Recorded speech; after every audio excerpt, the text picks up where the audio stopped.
Am I the asshole for making my daughter leave because my husband is attracted to her? I've been trying to be a good mother my whole life, but I can't shake the feeling that I've failed. My daughter, she's been through so much, more than any child should ever have to endure.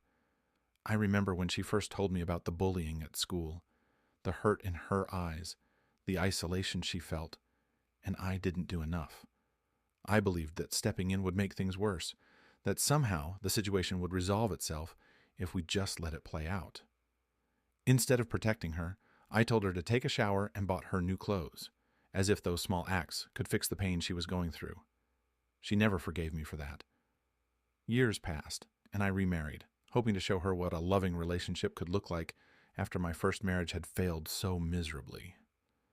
I thought having her live with me and my husband would be a chance for us to rebuild what had been broken, but it only brought new problems.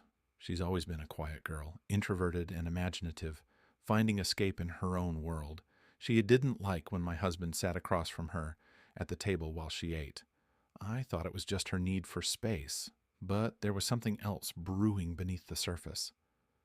My husband started pulling away from me, his behavior becoming more distant. And then my daughter said something that chilled me. She noticed his eyes lingered on her for too long. I didn't want to believe it, but when I confronted him, the truth spilled out in a way I could never have anticipated. He confessed he was attracted to her. In that moment, I felt my entire world crack. I couldn't breathe, couldn't think. My husband, the man I'd trusted, the man I'd married, was standing there, telling me he had been avoiding intimacy with me because he found my daughter a temptation. I didn't know what to say. What do you say to something like that? I knew my daughter wasn't to blame.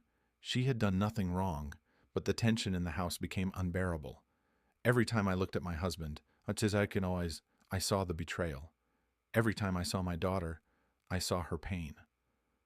I didn't know what to do. I couldn't function with both of them under the same roof.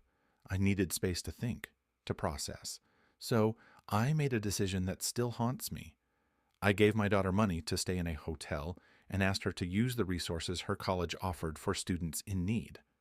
I thought it would be temporary, just long enough for me to figure out what to do with my marriage. I wasn't abandoning her, at least that's what I told myself. But when she left, the look in her eyes, the way she stormed out and told her father, my ex-husband, it was clear she felt betrayed all over again. And now, my ex is dragging me through the mud, making me out to be the villain. He's spreading this story across social media, painting a picture of me as someone who abandoned her child for a man. It's so much more complicated than that. But people don't care about the nuances. They see the headlines and they judge. I'm trying to hold everything together. My marriage is on the verge of collapse. My daughter feels like I've failed her once again, and I'm left questioning every decision I've made. I don't know if I can save my marriage, or if I even want to. But more than that, I'm terrified of losing my daughter for good. I don't know how to fix this. All I wanted was a moment to think, to breathe. But now, I'm afraid I've pushed her away forever. And the worst part? I don't know if I'll ever be able to forgive myself for that.